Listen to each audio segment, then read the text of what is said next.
At some point, you're going to be on a mission and there's going to be a discovery. This site has been missing for decades and now we have found it. These families are going to have answers and they probably don't even know that we're looking. It's just like, wow, this is real.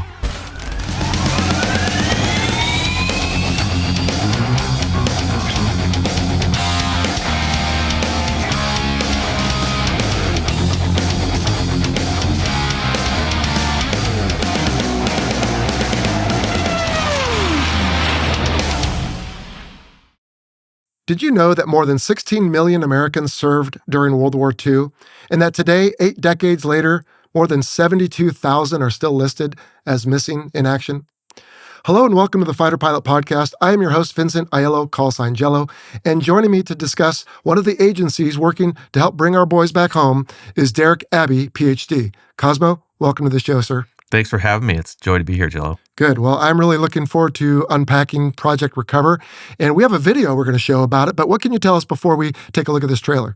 So Project Recover is a nonprofit organization that's been around for 3 decades that our focus is on searching for, locating, and ultimately repatriating Americans missing in action from our previous wars. And I mentioned 72,000 from World War II, but what? There's over 81,000 in all the conflicts? 81,000 from World War II up to present time. Wow. More than 81,000 still missing. Okay, well, I don't think anything better captures what your organization and your efforts are all about than this trailer. So let's take a look, and then we'll come back. Here we go.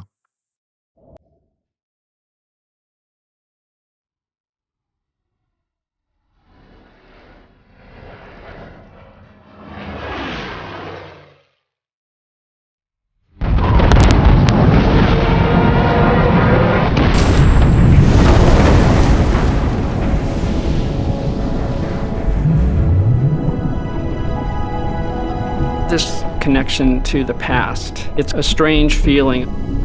These are not sterile pieces of steel or aluminum. They're what's left of people who are fighting for their lives.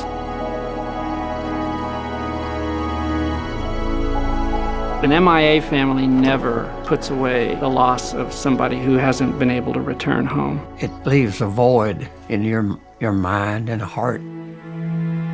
It gives something back for the sacrifices that have been made is just very important to me. It seems to me like it would be looking for the smallest needle in the largest haystack. You're looking for that one angle, that one curve that you know is not natural, and you hope you find it. My grandfather's disappearance was something that we did not talk about. How do I thank these people? The only thing that I could do is join them and hope we can do this for somebody else.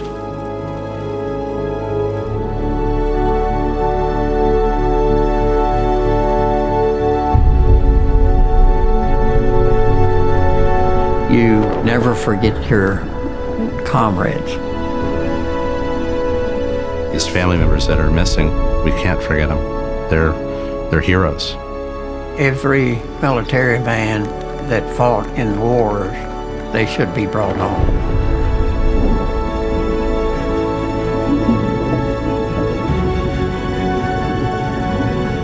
They've been missing for a long time. If it takes 100 lifetimes, we're going to get them back.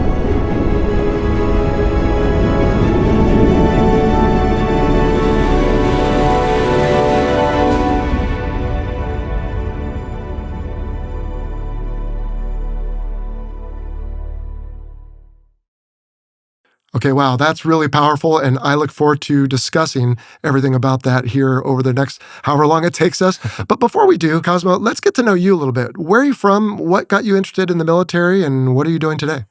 So I'm from the Northwest. I grew up in and around Seattle, Washington, was born in Seattle, lived everywhere between Everett and Tacoma for those that are familiar with the area. Was raised by a single mom, didn't graduate high school, and when I was 13 years old, she unexpectedly passed away from a brain aneurysm. So as you can imagine, I was a teenager without a rudder or sail, and so when it was time to figure out what I was going to do with my life, I didn't have an answer. And so ultimately, I ran away to the Marine Corps and found a system that I needed, some structure that I needed, some discipline that I needed, and a system I could succeed in. And I'm really invested in what it meant to be a Marine, and wasn't planning on making it a career, but it turned into a 23-year career. So, Outstanding. Well, yeah. but you didn't stay enlisted, so. No, I enlisted right out of high school, so I was a communicator initially, and after my first enlistment, actually my first duty station was Marine Corps Air Station El Toro, which no longer exists. I know. Used to watch the Hornets and the pattern back then, but never fathomed that I'd find myself in the cockpit one day. But,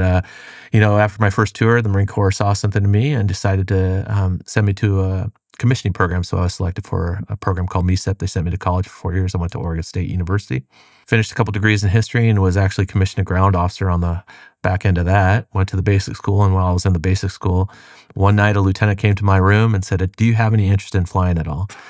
And I was kind of like, I don't know. And he's like, "I need to know if you have any interest in flying at all." And so we went back and forth for a little while, and found, I'm like, "Sure, I guess I have interest in flying." And he says, "All right, tomorrow at 1800, you need to be in this room." And so I had to go take the aviation aptitude exam, and went in, passed. The next morning I came in, they said, "Hey, you passed the test, go take your flight physical," pass that. And they said, "You're on your way to flight school." And actually we had some back and forth for a while. I wasn't sure if this was what I wanted to do, but they said, "Well, the Marine Corps wants you to do that, so we're sending you down to flight school. You passed the test, you're going." And then I committed to it. I was selected for a Naval Flight Officer contract, went down there, and I said, "Well, if this is what I'm going to do, I want F-18s."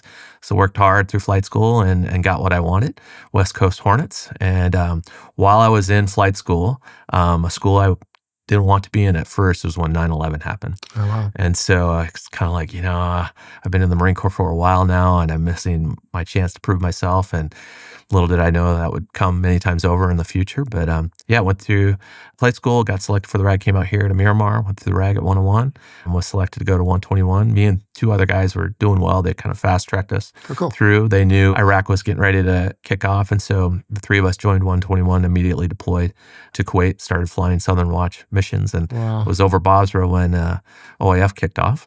Wow.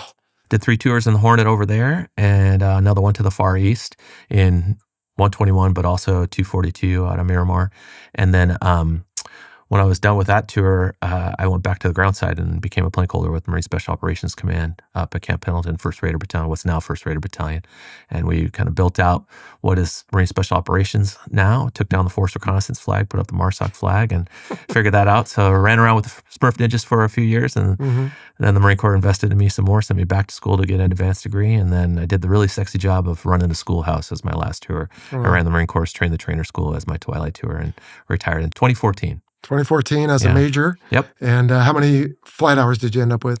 Only about 1,300 in the jet. So I had an extended first tour in the Hornet. And, when it was time to go back, I was kind of figuring out, do I want to go back to the jet, or do I want to stay in the special operations community? And honestly, I was leaning towards the special operations community, and then I was selected for advanced degree program, and I had to have that honest conversation with myself.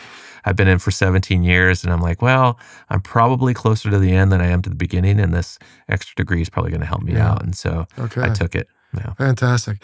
I have a similar story about standing in El Toro. I was outside the fence line. I was a student at UC Irvine. Oh, wow. 1988 to 90. And I was trying to find my way into being a fighter pilot, and I didn't have anything planned at the time. And I would ride my bicycle over instead of studying and just watch the jets whimsically. And I ended up even going to a Marine recruiter's office, and I was a signature away on the, what was it called? The platoon leaders class. Wow, yeah. And I found myself saying, you know what? I respect the Marines, but I just don't see myself as one. And I think it was a good decision. But again, it takes nothing away. In fact, I saved you all from having me amongst your ranks. But I went back to El Toro when I went through 101. So that was before it closed. It would have been really cool to be assigned back at El Toro and been able to fly out of that base. But, I think the Marine Corps made out pretty well when we got Miramar. Oh, yeah. I think we ended up on the better side of that deal. I had the skipper and the OPSO of VMFAT 101 and on your side of the table there when that squadron sundown recently. Yeah. And so, we talked about that gift. So you're welcome too. Yeah. If I may speak on behalf of the Navy. So I want to ask what you're doing now, but I think probably maybe a better question is, getting back to Project Recover, how did that whole thing come about? Because I believe that kind of leads to some of the things you did after the Marine Corps and what you're doing now. So tell me that story. And I think you hinted at this on the phone the other day when we were talking, but for everyone else, go ahead and give me that, how that happened. Yeah, I got started with Project Recover. What was the Bent Prop Project? We were initially called the Bent Prop Project. Was the original name of the organization. And I was in VMFA 121, had just come back from a deployment. And one day I'm in the ready room and the phone rings, and I was a historical officer for the squadron. I had a history degree, so I guess that qualified me as that. And so whoever the duty officer was like, "Hey, Cosmo, here, you take the call." And I get on, and there's a gentleman on the other line. His name was George Burianic, and he says, "Hey, I'm trying to gather information for World War II veterans from 121. Do you have any information?" And I'm like, well, we don't have any context from the World War II generation, but why? What are you doing? And I said, well, every year we do a reunion at different places around the world, and this year it's in Indiana. And I said, well, I don't have any information, but can I come to the reunion? And he's like, oh yeah, sure, come on out. And so me and another guy took a jet out on a cross country for the weekend, went out and met the World War II cadre. And they're like, oh man, tell us about Iraq and F-18s. And we're like, who cares about that? Tell us about, World War II and Corsairs. And they're like, who cares about that? But it was really cool to connect across time. Wouldn't look at the wrinkles on people's faces and, who was younger and who was older. You would just assume everybody was the same age and all in the same squadron at the same time. It was really neat to connect. But it was then that they said, hey, you need to meet this gentleman named Pat Scannon. He's doing this work overseas. He's searching for Americans missing in action from our previous wars to include members of the squadron. And I had heard something about that. And Pat and I had missed each other by 20 minutes, I think, that year. But since I had joined him, I said, let's do the reunion in San Diego next year. Old squadron, new squadron. We had just built a heritage room or a bar in our squadron called the Foss Room, Joe Foss. And they came out, and that was the first time Pat and I met. He invited me to be in the organization. It seemed like the right thing to do as far as it aligned with my values. And at the time, they were doing one mission a year to Palau in the South Pacific, searching the jungles and the waters for those that are missing in conflicts that took place around that country. So I agreed to be in the group, and I was deploying quite a bit, so I couldn't head out on my first mission right away. So I was taking a little bit of time, but came back from one deployment, unpacked my sea bag, packed a suitcase, and headed to Palau to continue the mission, and was a part of having a first MIA discovery for me that year. We found a site associated with an MIA, and it was a Marine Corsair, and it was a Marine from my squadron. From 121? From 121. Wow. Is that what it was called during World War II? Yeah, it was VMF 121, but still the same squadron, the World War II reunion I had went to. It was a member of their squadron. Wow. And what was crazy that year, I just got goosebumps. I've told that story many times over, but it just doesn't get old, as you can imagine. Yeah. So the timing was crazy because while we're there, we get an email from Walt Meyer, who was the CO of 121 during World War II. He lived outside of San Francisco, and his family was from his family. He said, hey, Walt's turning 90 this year. We want you guys to come and join him for his birthday party. And I said, well, unfortunately, we're out of the country, but we'd love to come up and visit with Walt when we get back because we got some great news to share with him. And so they're like, yes, come on up. And so we did. When we got back from Palau, we were able to go up and join Walt in his living room and say happy birthday, but also share with him that we found one of his missing Marines. That is amazing. I want to ask you an obvious and probably stupid question, and that is, why does this matter? But even before you answer that, I mean, again, it's pretty obvious, but I think I have to hope one of the answers to that question is for young people that are signing up. I think it speaks volumes that we say to them, look, if you fall on the field of battle, you won't be forgotten. Yeah. It might take a long time, but we will try and everything we can to come find you. But there's got to be more than that because there's families, there's squadron mates, there's so much more. But why does someone pursue this? Well, why does somebody pursue it? That's an individual. That's my answer to that question. And then there's so many different layers to it, as you've already kind of outlined. For me, it's the right thing to do. As a service member, we never leave a colleague, comrade, fellow service member, fellow Marine, whatever service you're in behind. And we, as those that are serving, are tasked with that promise, right? The promise that we make as a collective to that individual and their family when they don the cloth of our nation and swear an oath to the Constitution. It's the right thing to do. And personally, I had the capability of doing this work. Wasn't sure, how I would support it, but I just put my name in the hat and said, I'm going to do what I can. Never fathomed 20 years later, I'd be sitting here talking about all the work that we've done over the last few decades. But it has an incredible impact. If you're just looking at the value side of it, that's important. It's important when we make a promise as Americans to our service members that we keep that promise or do everything that we can to keep that promise. And so for future generations, when they are towing that line, knowing that they have the entire nation behind their back to support them and their family should they fall in battle. So that part is important today and will be important for all the days to come, that we keep our word and that we do have their back. But then when you get to witness the impact of it, it just allows you to keep on driving forward with the mission. It's absolutely incredible, and it has an impact from the individual level to the family to the community to the nation as a whole. And some of them are intuitive and others are not as obvious, but the individual, I kind of already mentioned it, from that service member, whether they're active duty or veteran, hey, you're impacted when somebody's missing or lost, and we're tasked with that mission, and so that can be a weight. And so when somebody's returned, the mission's been accomplished and you can move forward. For those families, it doesn't matter if it's been a day or 80 years that their loved one's been missing. It's just as important. It doesn't matter if they knew them firsthand or they're 3 generations, 4 generations removed.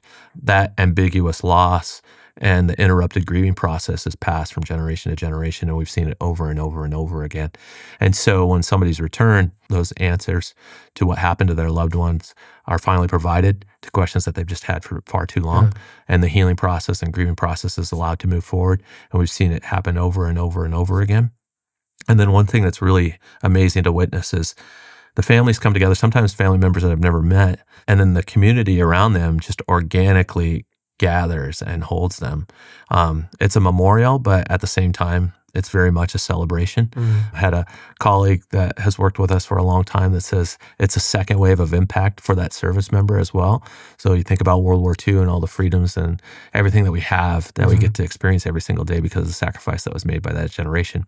Well, when they return, healing occurs in our community, and it's a second wave of impact for that service members, and it's pretty amazing to witness. And then all the way up to the national level, where our nation made a promise to that family and that individual, and now that promise is kept. And so it impacts the entire country from the individual level all the way up to the community level. And it impacts us. I say it's pretty obvious to see how this is life-changing for these families, but those that are within our organization, when they bear witness to that, and we've been invited to bear witness and be with them during these moments, it's life-changing to each and every one of our members as well. We have a lot of veterans in our group. It's not required to be a veteran, but more than half of our members are veterans or first responders. They're just drawn to the work. And there's this perceived loss of value when they take the uniform off, or purpose, or whatever it happens to be. And I say our members don't experience that, because you get to witness and see the impact that your work is creating. And so all that time in the jungle or sweating on a hot barge or whatever it happens to be overseas, all the blood, sweat, and tears and time and effort is worth it when you see the impact that's created when somebody comes home. I read on the Project Recover website that there are something like 5 million, I think, Gold Star families Yeah, we in crossed America. the numbers, and it's about 5 million family members across the nation. And I have to think the only thing worse than losing a loved one in battle is not knowing that uncertainty. So your organization is providing that closure. Yes, and that's one of the things that's not as intuitive for a lot of people, but I think almost all of us have lost somebody that we loved. And we know how painful that is. But when somebody goes missing, there's certain things that don't occur. One, you don't have that person anymore, but every family holds on to hope that they somehow survived, they were rescued, they're going to come home, they're living another life, they have amnesia, all these different stories that are made up to fill that gap. And then another thing that doesn't occur is role changes don't occur. So when somebody leaves your family or they pass away, everybody acknowledges it, and it's not always talked about, but role shifts occur. Well, when you're hoping that somebody's going to come back, those don't occur because you're holding on to hope that they're going to come back. And that grieving process is interrupted. And so we've just seen it over and over. And it's coined, there's a term for it called ambiguous loss.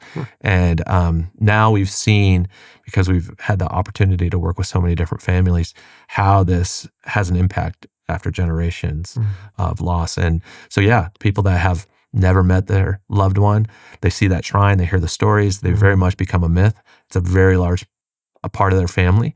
And then when somebody comes home and they're no longer missing, you see the grieving process pick up even if they never met them before. And then the healing occurs. They're allowed to move forward from that loss and hopefully in a better way. Yeah. I mean, I can't even imagine, but I will say I lost my 2-year older brother on June 2021, and he and I were best friends, and I had the chance to go to the hospital and see him after.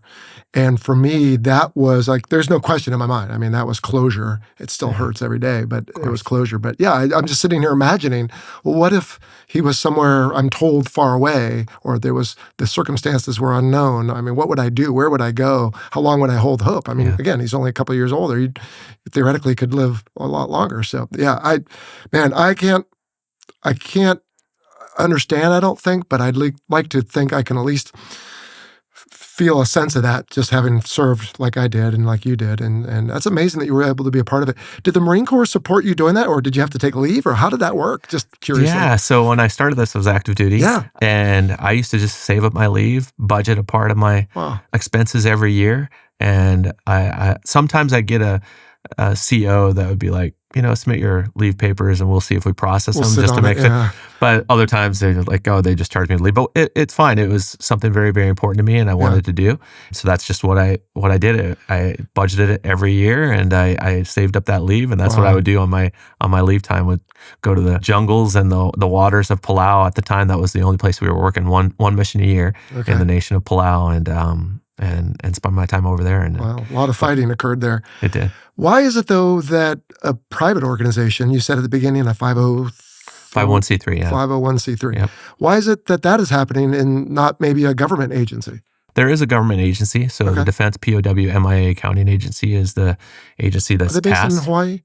They have a lab in Hawaii. So some restructures occurred. They used to be solely based in Hawaii, but now DC, Hawaii, they have a lab in Nebraska as well. Okay. So that's the Department of Defense agency that's tasked with accounting for our missing in action. And so I liken it to the VA, right? We have the VA that's tasked with serving our veterans, but there's also a lot of nonprofits that help them with that and support and augment that mission. And that's exactly what we do. So we're a small organization, very agile. We can maximize resources, and we're an official partner of DPAA. So they reach out to us from time to time to execute missions on their behalf. And we're the only non-government organization, though, that is fully vertical in the sense that we do everything from proactive research to search missions, documentation missions, and recovery missions in both the underwater environment and the terrestrial environment. And I think we do every piece of that mission pretty well, too. Sounds like it. Yeah. So it's not a competition, clearly, between you and, you said DPA, say what that means again? DPAA, which is the Defense POW MIA Accounting Agency. Okay. Yeah, long I got name. it. Okay. So probably there's a good exchange of information. Hopefully you're not duplicating effort, that type of thing. We work on it. It's working with big government, so it can be improved, but we're always working to improve it. And we're very proud of being a trusted agent to work with them. It's something that we take a lot of pride in. And we were happy that when they created the capacity to have public-private partnerships, that they reached out to us to be a partner. They weren't able to do that until 2015. Oh, wow. Prior to that, we would just do all of our work. We'd write a report, and then we'd submit it to the government, and hopefully they would take action on it. And back then, we weren't doing the recovery part of the mission. We were doing everything up to that. And now we've added recovery to our mission, and we work hand in hand with DPA as much as we can. Wow. Can we go through a scenario where, I don't know how this works, but is it maybe that you think somebody's missing in a certain spot and you go looking for that person? Or maybe you just know that there was a vicious battle somewhere and let's just go see what we can see. But talk us through a scenario where ultimately there might end the results you're looking for, which is repatriation. Yeah. It all starts in the bottom of some archive is the way that I like to say it. So we're always doing research. And so doing proactive research, building cases, and we maintain an archive. So we have a full-time historian that works on this all the time. And right now our archives probably have about 700 cases associated with more than 3,000 missing Americans. And that's actionable information. That's not something like they were last seen heading west over the Pacific. That's just not good enough information for us to take action on. Okay. And so we'll take those cases and we'll prioritize those based on highest likelihood of success, in the sense that, can we access the area? Do we have equipment available? Do we have enough information that we can minimize the search area that increases our likelihood of success? We'll prioritize things that way. And then we'll execute missions based on that. So we'll go do search missions on land or in water, given that information, hopefully find a site. Once we find a site, investigate it, document it, prepare for recovery, and then execute a recovery mission. One thing that we do also is something that we call campaigning.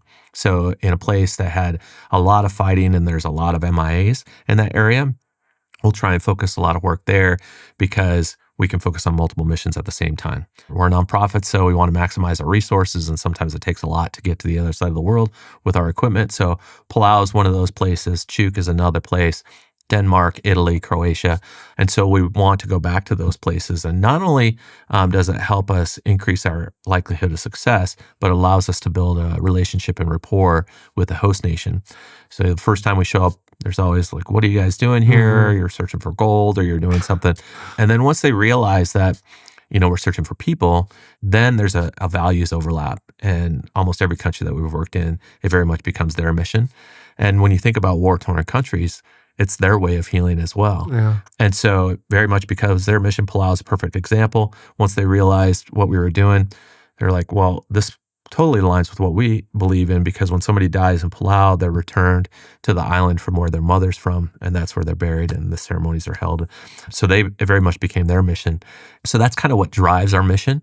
And then DPAA can come to us at any time and say, we want you to do any part of that entire mission, whether it's search, research, documentation, or recovery, and then we'll execute on their behalf as well. Right. But that's kind of how we approach it.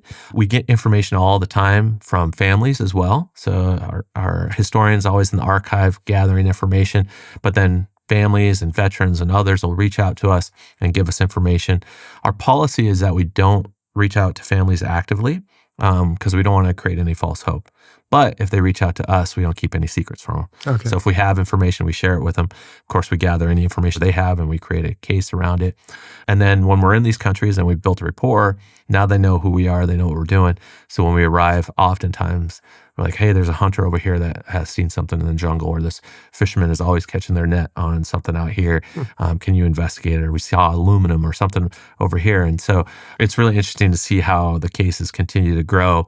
And when we do those missions, especially if we're going to one of those campaigns where there's a lot of losses in that area, depending on the information that emerges, we can pivot and make that a priority if it looks like it's going to be a higher likelihood of success. Yeah, that makes sense. What is it, though, that Project Recover brings to the scene? Is it the able-bodied people with their willingness to do what it takes? Or is there also an element of the technology or the know-how or some other maybe skill or attribute? Or if it was a business, you might call it your differential? Well, the answer is both. We do bring incredible people that are willing to work on this mission. Most of our folks are all volunteers that have a day job, and they're just bringing their expertise, which is all sorts of different expertise. And then we also have protocols and technologies that we can apply to this mission that are constantly improving and state-of-the-art. So our primary partners include the Scripps Institution of Oceanography and the University of Delaware. The biggest things that they bring is underwater technology. So before we started working with them, we were using basic scuba, get online, underwater, gritting out searches under the water, and that could take decades and decades and decades. And then they show up and we learn about their automated underwater vehicles and how they can use side scan sonar and other technologies to map the ocean floor. Well, they can go out and grid the ocean floor a lot faster with these robots, and then we can sit in a dry room like this and look at the screen and go, oh, that looks like a point of interest, that looks like a point of interest, and then dive to investigate those points instead of spending all that time underwater. It's faster, it's safer, all sorts of different things, and it just launched us into the future, that's for sure. Yeah. And that's just some of the technologies, and they're constantly improving.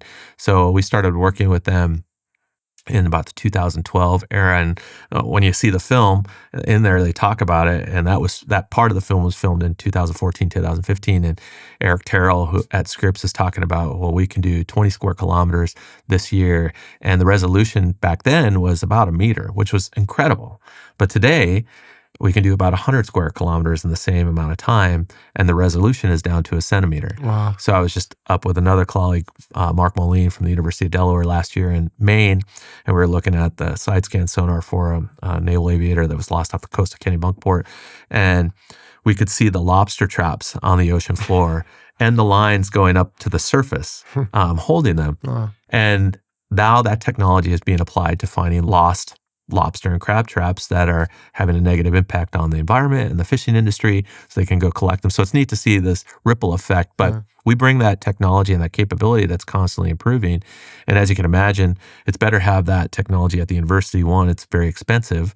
If I was trying to maintain it, we won't be able to advance it as quickly, nor maintain it and all those things. So it's nice to have it in the universities where they work, and they're world-renowned in their fields, and now they're applying that expertise to this mission. Additionally, we partner with Legion Undersea Services, which is mostly former Navy divers. It's led by 2 former Navy divers. One of them, at least, worked on this mission when he was active duty. He actually worked on a site that we found, and it was a Navy recovery.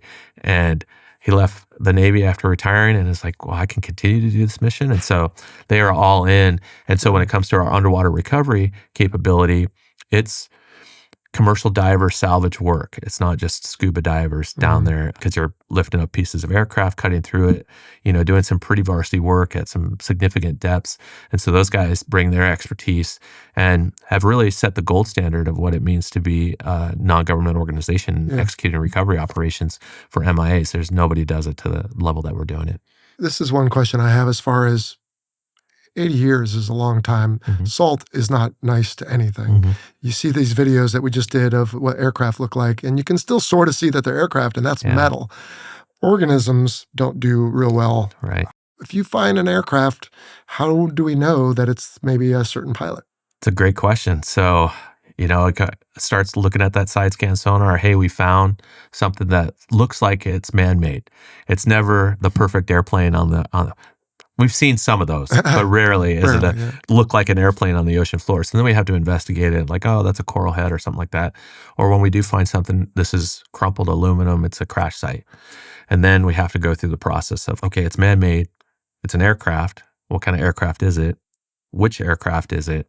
And then so once we get to what type of aircraft it is, now we're really starting to narrow things down, because we can start triangulating data. So, it's a TBM Avenger. Okay, well, there was 3 of them lost in this area, so it could be one of 3. Can we find the nameplate? Once we find the nameplate, we know exactly which aircraft it is. And at that point, we know exactly which crew was associated with it. Are they MIA? Are all of them MIA, or 1 or 2 or whatever happens to be? That's how we narrow it down. We start gathering as much information as you can. Sometimes you can't find the nameplate, so can you get enough information that we know this is the plane? Even if we can get it down to 2 planes, depending on how many crew members it is, then we can get enough samples that if we do recover remains, we know who it is.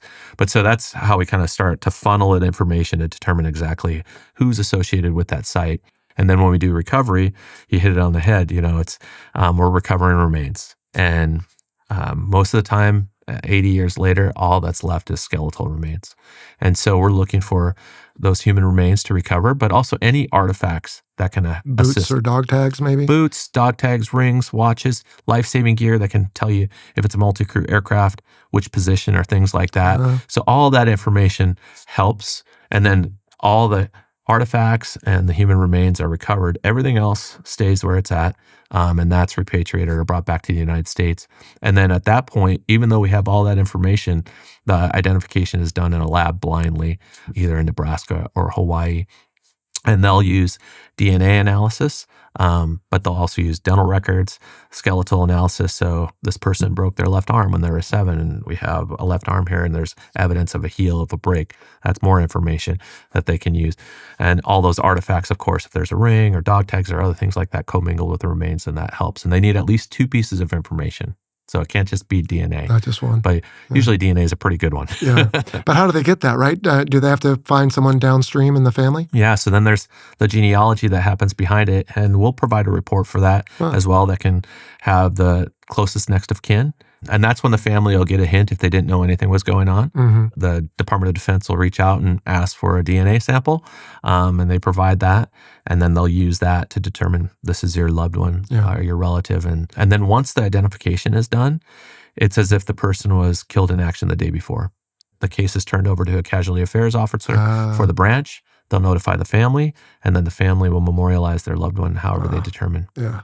Yeah. And we've seen, again, in that trailer and elsewhere, videos of the caskets coming home finally, Yeah. What is it like, though, if you've been there, when the remains are being retrieved at Yeah. the site? That must be pretty sobering.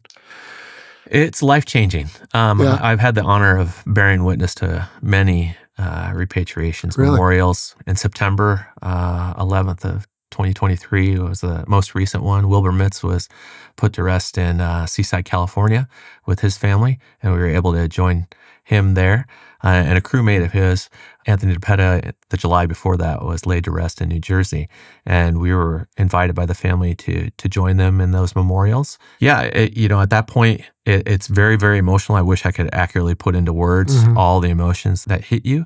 But you get to spend that time with the family, and you get to witness the impact that this work has on these families. And if there was any question of continuing the work at that point, there is no question, because, how many people get to see something like that where, like, I put in all this effort, I'm not sure really what's happening with it. Well, here you get to see, I put in all this effort. And I don't care if you were, not in the field at all, but, you were doing the administrative work that kept the organization afloat, to the history work, to, the diving and searching, the screening of logistics, all that stuff. Every piece of that puzzle was required to make that happen.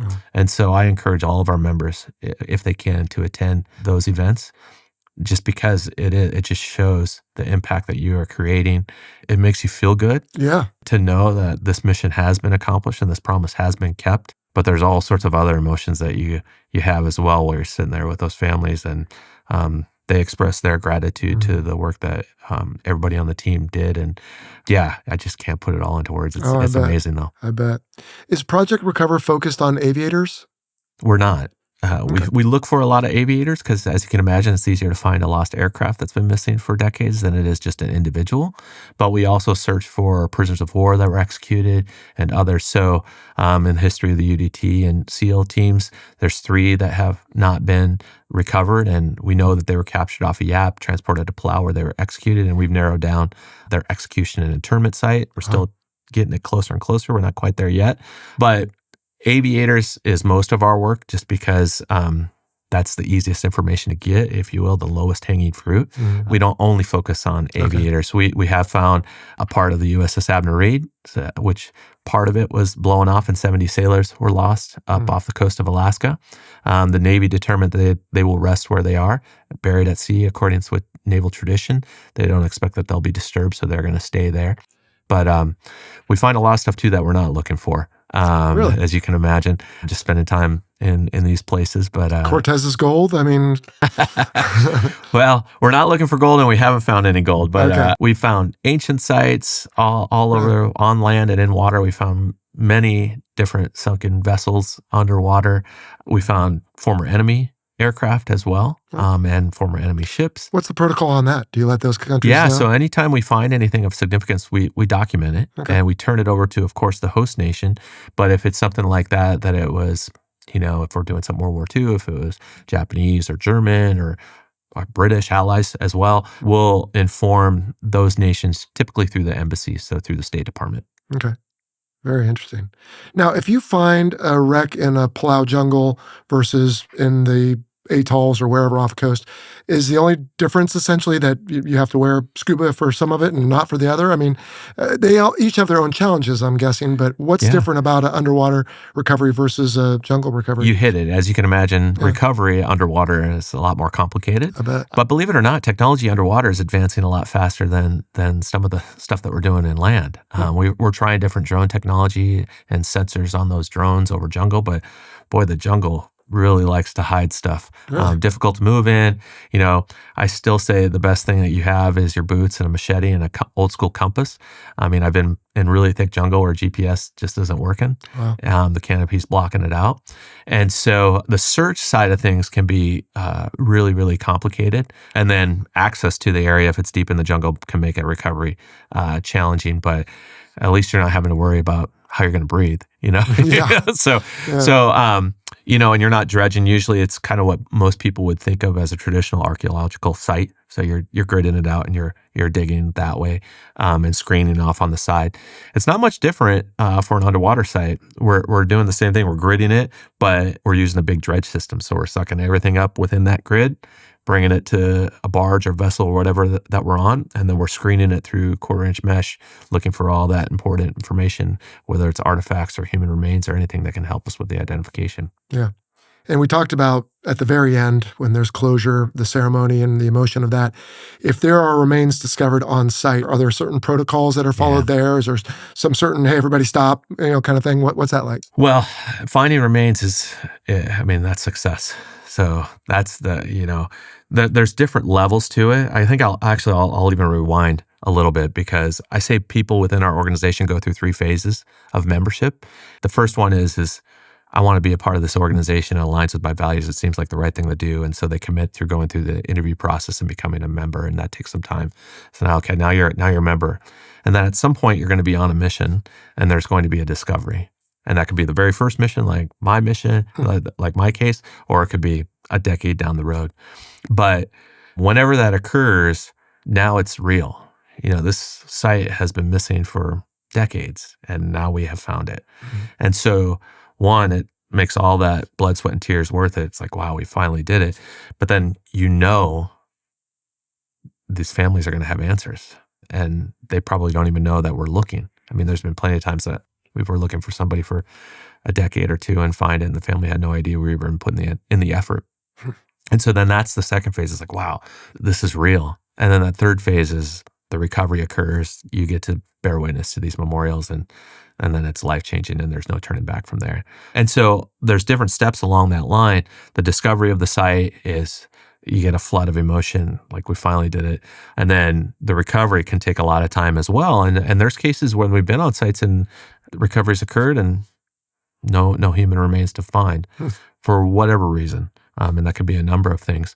But you have to find those remains to get them home. And so it's cliche, but it often happens that it's the last day of the planned mission where you're working, we're not having success, and then boom, you find what you're looking for on that last day, whether it's a search part of it or finding the remains, anything like that. But again, that's just another flood of emotion where, oh my goodness, here we are. And as you can imagine, most people aren't familiar with handling human remains. And so that's just an emotional kind of overwhelming event in itself. And for the most part, it's not grotesque or anything like that. They're skeletal remains, and it's just a lot. Yeah. And so not only do you have that part of it, then you have everything behind this mission and everything it took to get there. Mm-hmm. That's just overwhelming you or flooding your mind at that moment. Yeah. And then ultimately it's success. So these are going to go through the identification process, and now this case is going to be closed. Will you ever close a case if you find, let's say, an airplane that you can read the tag, as you said, and it was missing on a certain day, being flown by a certain crew? If there are no remains, though, can we still tell that family this case is closed? No. Really? You can't, unfortunately. Yeah, the recovery has to happen. And so some of the cases that we have found the aircraft and there weren't remains within the crash site, then we have to figure out what happened to them. But if it's in 100 feet of water, upside down, and it's clear that it crashed. I'm trying to think if there's been one of those, but we've had some on land, and we think that they were recovered or moved by indigenous or enemy or whomever. Mm-hmm. And then what happened to them? And we don't know. And since you can't be 100%, they can't close the case. And so until they can be 100%. 100%. Yeah. Wow. Yeah. That's amazing. And we owe it to the families to be 100%. Oh, I get it. Yeah. I get it, right? Because if I were told that, hey, we think we found where your brother last was, but we don't have any physical proof, right? The family's going to hold that hope. Yeah. And if you're filling that hope with they hit their head and they have amnesia and they're living another life somewhere, well, now that story still has merit. And maybe they got out of the plane and they were rescued by natives and they're living another life or something like that. And so, so we have to be 100%. We've talked a lot about World War II. Yeah. Is this also Korea, Vietnam? We've executed missions all the way back to World War II. We've done Vietnam. We've done Desert Storm. We haven't done Korea yet, although we're building some more cases around Korea. Korea is an access issue. And geopolitical stuff impacts our work, unfortunately. But we are looking at cases that we could potentially access in and around the Korean Peninsula or losses up there. But honestly, we take our mission wherever the science and evidence takes us. one thing that we do that the Department of Defense doesn't do is we can investigate and search for training losses. So a number of service members that were lost in our Great Lakes, in our mountains, off of our coasts, on training events are not necessarily designated missing in action because of the context of their loss, the inaction part. So they put in the efforts to find them and recover them when the incident occurred, and at some point they have to turn that off. Well, DPAA, that's not part of their charter. They only have MIAs. Well, obviously, those that are missing from training are just as missing to their families as somebody that was lost in combat. Absolutely. And so we add those cases to our database, and if we get enough information, then we'll execute on those as well. So we have worked off of our coasts in our own country here in the United States looking for service members that were lost in training events as well. How is the workload as far as, are there more cases that you wish you could pursue if you either had more time or people or resources, or are you pretty much able to keep up with what you have at that point in time?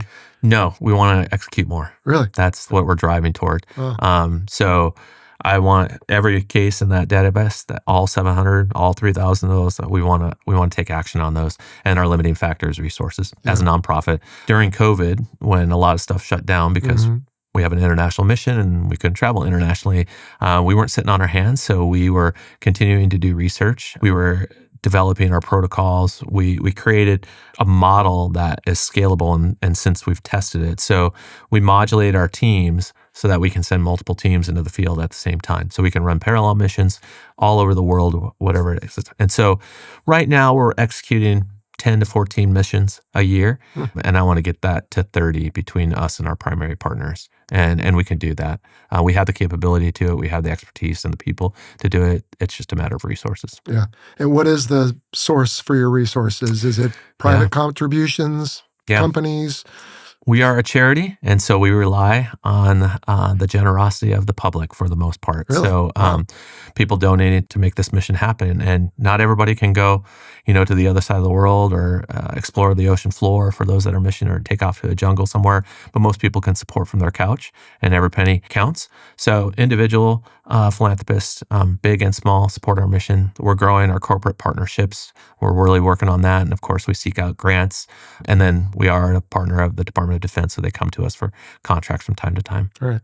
Because even if you volunteer your time, you still have to get there. You have to be fed, housed, and diving or bushwhacking is probably not cheap either. So. It's not a cheap mission, unfortunately. I wish it was. And we have moved away from, when I started, it was just our one team and we were doing one mission a year. And, at the end of it, we'd circle up and take out our wallets and say, you owe this, you owe this, you owe this. And we just split it that way. For the last decade or so, we've been able to make sure that we cover down on the cost. So the biggest gift that our members are giving is their time and their expertise, but we're getting them to the other side of the world. We're feeding them and lodging them and things like that. But as you said, it's not a cheap mission, especially when you start doing stuff underwater and moving things around underwater. It gets really expensive. We got to move all that gear to the other side of the world, maintain it, and execute the mission and get everybody home safely. And unfortunately, I wish it was a lot cheaper than it is, but we're working on it. Yeah. Well, if people are watching or listening and they maybe want to throw something in, where can they go? ProjectRecover.org. That's the easiest way. You can go to projectrecover.org, learn all about our mission, read more about everything that we're doing, some of the specific cases, look at the history, all that. And of course, they can make a donation through the website. And we're on the major social media platforms. So we're on Facebook, we're on LinkedIn, we're on Instagram. Those are the big ones that we spend most of our energy on. And the handles are something related to Project Recover. So if you search Project Recover, you're going to find us. That's right. We're the only ones out there, and there's different variants across the different platforms, so I definitely don't want to screw it up. But all of that is through our website, projectrecover.org. That's the place to go. Of course, we want people to support our mission, but we also want to hear from families. If you have information related to a loved one, we want to hear that, and we want to hear from people that want to be a part of the mission. So if they want to be volunteers, they can reach out to us through that and start the application process. The biggest thing I ask with that is please be patient. We're a volunteer-based organization, so there's one person handling all of these inquiries as far as being engaged, and so it takes some time. And we have a pretty in-depth application process for our members. We want to make sure we're getting the right people on the team. I can look at their resume and tell what expertise and stuff that they have, but the biggest thing is fit with the team. I tell all of the people going through the process, I said, after 4 weeks in the jungle, we're all going to hate each other. But hopefully it's not after the second day that we're at each other's throat. Yeah. Well, I mean, right? It's austere conditions. Yeah. It's probably uncomfortable in some ways where you're living or what you're doing. Yeah. But like you said, such a drive for those of you who do it. Wow, that's amazing. And I challenge you to find one of our members that doesn't just absolutely love the time that we spend in the field. And it's exhausting. It just beats you down after a few weeks. But I'm on a high when I come back from those missions. I mean, my mental health is through the roof, that's for sure. Oh, that's good. It's just absolutely. Well, you're part of something bigger than just your own existence. So that's got to be a good feeling. All this time, though, we've been talking really about the organization, and I think we left off with you in your squadron. You got pulled into it. I think we skipped about 20 years in the middle there, but you've been involved with this for a while, and what's your current role? Yeah, I'm currently the president and CEO of Project Recovery. Oh, I should have mentioned that at the beginning. Well, it'll show it on your little name tag on the video, but did you just all of a sudden, work your way up like you might in the military? Or Yeah, I went on my first mission and didn't know how I was going to contribute to the mission. Just, hey, I'm available. I'll lift heavy things if you need, whatever it takes, and fell in love with the mission very, very quickly, and then grew in the organization. So became a member, and then quickly became a team lead for missions. And then as the nonprofit grew, became a board member. And then a little over 4 years ago, when I finished my Ph.D., they asked me to take over as president and CEO.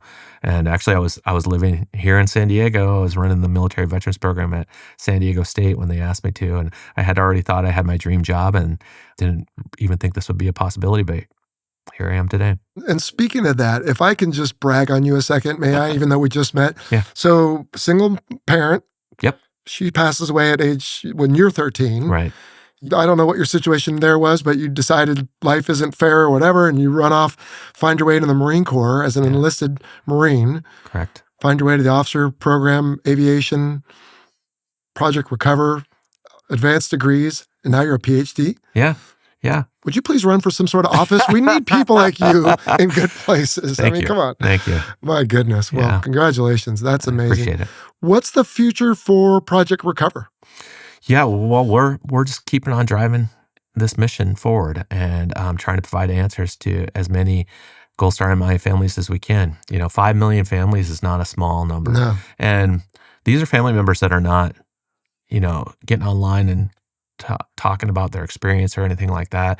They're just suffering in silence. And so we owe it to them. And that promise doesn't have an expiration date. So we're going to keep on doing everything that we can to get that MIA number down as close to zero as possible. And that includes scaling the organization. So that's the big effort right now is solidifying the organization and taking it into the future so we can continue this work. And, people might think, well, it's a limited future or something like that. And I hope it is. That would be mission success if that was the case. But at the same time, you saw the fires in Hawaii. At one point, there was like 1,000 people missing, the wars in Ukraine. There are people missing all over the place. And I hope that, I work myself out of a job and we don't have to do this at some point in the future. But I'm just going to keep on working. And so is everybody else on the team. We're going to keep on working until we are at that job. That's for sure. Well, that's awesome. At the top, I talked about something like 81,000 missing in action. And then at some point you mentioned cases. And did you say about 7,000 or 3,000? What was that part? We have, in our database, we have 700 cases associated with about 3,000 missing Americans. And that's actionable information on our side. So are the other 78,000 just either there's no information or not enough details, or what's going on? Sometimes it's not enough details. There's many of those cases, unfortunately. And sometimes the cases, like we don't have the capability to get there yet, but that is rapidly changing. Really? We are going deeper than we ever were in the water before, which really expands our search areas. We located a B-24 a few years ago prior to COVID, and then the Navy Experimental Dive Unit just executed a recovery on that. It's the deepest underwater recovery of MIAs that's occurred. How deep was it? About 220 or 30 feet, but they can go down to well below that. So it was a good case to test this capability. And it's perfect because Mark Molina at the University of Delaware on our team just found 5 B-24s at the end of last year, and they're about 300 and something feet. And so those are ideal cases to execute these recoveries on and bring more of these guys home. So the technology keeps on advancing, which means more and more of those cases are going to become options for us to execute. And so we have that many cases in our database, but we keep on adding to it all the time. That number keeps on Okay. growing. Yeah, there are going to be cases that people unfortunately just are never going to be found from the circumstances of their loss. But that's not going to stop us. We're just going to keep on working until we get to the point where we just don't have any cases left. And you talked about how difficult the jungle can be. So I'm maybe of the mistaken mindset that most of the terrain in the world has been mapped or at least looked at or satellite photographed or whatever. Where are we with the ocean floor? I mean, is there not a giant Google database of, well, let's just look off the coast of Palau and, oh, look, because you talked about 1 centimeter resolution. Yeah. Does that all exist somewhere? Do we have the whole ocean mapped yet? I wish we did. If we did, I'd spend a lot of time looking at it. Yeah. Not to that resolution. Okay. We can map out mountains and stuff like that, but there's a lot underwater that hasn't been mapped to that detail. Okay. A lot. But it probably, does it change? I would think maybe either with the ocean floor? Yeah. Oh, there's certain places that do. But for the most part, especially the deep stuff, I don't think it changes too much. Not that it's going to put us out of a job or anything like that. But there's still a lot of mapping that needs to occur. That's for sure. All right. So Project Recover is going to keep after it as long as anyone's missing. What about you? Are you going to stay involved? I'm guessing I can see the passion in your eyes. Yeah. Well, I have a personal mission statement of having a positive impact on as many people as I can across my lifetime. And this is one of the spheres of influence that has allowed me to impact people. And so it's very, very near and dear to my heart. And so I'm going to keep on putting energy into it until I can't. Well, since we're interviewing on election day, I'll go back to my earlier statement. I think you need to expand that something a bit more public. Well, I got 2 votes then. All right. That's right. Oh, fantastic. All right. Dare I ask, is that the only thing you're doing? Is that a paid capacity now, or do you have to still share your time? You said volunteers have day jobs. Yeah, I'm one of the paid employees. Okay. We only have a handful of paid employees at Project Recover, really, to keep the organization afloat, the administrative side of things. I wish they could just pay me to go to the field all the time, but that's not the gist of my job. I do it when I can, that's for sure, because that's where the true joy is. Yeah. But, leading the organization and having a vision and executing that vision is my responsibility.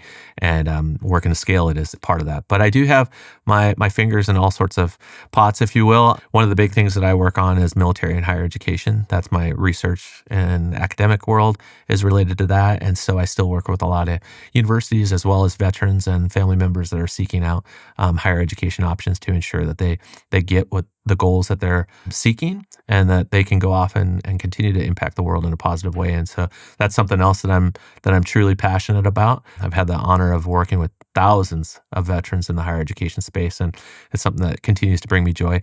And so I still do that. I work with other nonprofits that work with our military in the outdoor space. So my wife and I live up in Bend, Oregon. There's a reason that we live there. We're outdoor enthusiasts, and we know that the benefits that spending time in the outdoors provides. And so as a nonprofit guy and an outdoor guy and a veteran, I've been asked to support some organizations like Higher Ground and Warriors and Quiet Waters and Travis Manning Foundation and others as they work with military and try and help them excel as much as possible in the next phase of their life. Well, you have a heart of gold, and so I'm so glad to be able to share this time to unpack that story and what Project Recover is doing, because, like you said, it's so right in every way. Yeah, just bringing closure, bringing our folks home, and so, gosh, thank you. Thank you for having me. On behalf of I love sharing the Project story. Recover, and everyone who's listening and watching. Before I let you go, though, this being the Fighter Pilot podcast, we do have a tradition. We like to ask about call signs. So Derek Abbey, somebody came up with Cosmo. We've had a Cosmo on the show before, but what can you tell us about how that call sign was bestowed on you? So, Cosmopolitan magazine. So I did underwear ads in Cosmopolitan from in November and December of, I can't remember what. Now I'm joking. Am I supposed to play? Okay. That was a joke. You called it before I was able to. No, I wish it was kind of like that.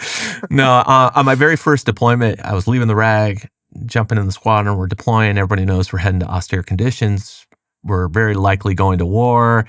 And so a lot of people are getting motivated and shaving their head. And I'm like, I've been in the Marine Corps for 10 years already or something like that. And I'm like, I'm not shaving my head. I've shaved my head enough. So I just let my hair grow. And we were living in tents in Kuwait. And so I was on the night page and they were still calling me Abbey Normal. Normal was the call sign that I had coming out of the RAG. And the war kicked off. We're fighting. And one night come back from a mission and had an Air Force chow hall. And we're sitting eating mid-rats. And 2 senior guys were sitting across the table from me. And they're like, your hair is out of control.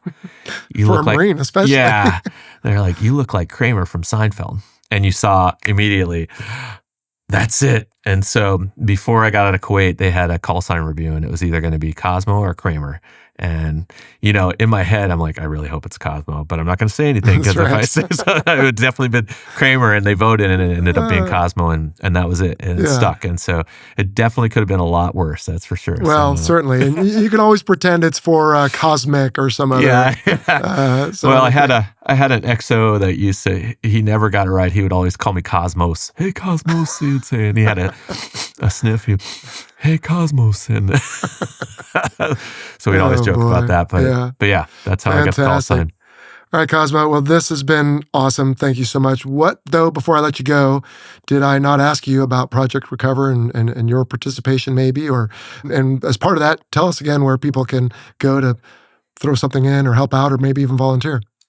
The thing I'd like to highlight really about my personal involvement with Project Recover and share with the community and really try and challenge people is, when I was that young enlisted Marine, we had ceremonies. We always had ceremonies. We had the ball or other gatherings, and we always had the POW MIA table, and they'd acknowledge that. And in my head, I just, say a silent prayer, but I never really fathomed that I could do anything about it. It just seemed like so much. And it still seems like so much when I look back. But now I've been involved with literally hundreds of discoveries of sites associated with missing Americans. And it took a lot to get there. But that effort was just that. It just took some effort, the commitment to do something. And so I just want to challenge people to do something to make their communities better, the country better, their family, whatever it happens to be, whatever your cause is. Mm-hmm. And it might seem insurmountable, but how do you climb a mountain? Just one step at a time. It all starts with one step. And I would have never fathomed, that young Lance Corporal Abbey would be sitting here talking to you about this mission and the impact that we've created. But here we are. Yeah. And so if people can hear about this story and maybe this is the mission they want to be a part of, and I hope that that's the case, but it doesn't happen to be. It could be their kid's local kickball team and they want to invest in that, then invest in it. If it seems like it's too far away, just take the first step and go after it. And I hope that people take some sort of motivation from this message and they use it to create something better in their community and our nation. And that's just the biggest thing that I hope for. And of course, if they want to read more or learn more about Project Recover, projectrecover.org is where it's at. You can read about our work, a lot more than probably you have time to read. And of course, they can support our organization through the website as well. And then they can follow us on all the social medias as well. Good. Well, it was my hope that having you on the show would help Project Recover, certainly get some of the message out and shed a little light on it. But I would also be happy to go to the website and make a donation on behalf of my listeners and viewers because I believe in what you're doing. So I just want to, again, thank you for your time. Thank you for what you're doing and for your passion. And certainly thank you for coming on the Fighter Pilot Podcast. Thank you for having me, Jello. Hey, thanks for watching this episode of the Fighter Pilot Podcast. I hope you enjoyed it and learned something new. I sure do every time. Now, in case we had some jargon there you didn't understand, go on over to fighterpilotpodcast.com where we have a glossary as well as musings, which are just our blogs, and some cool merchandise that you can check out as well. So we'll see you next time here on the Fighter Pilot Podcast. So long.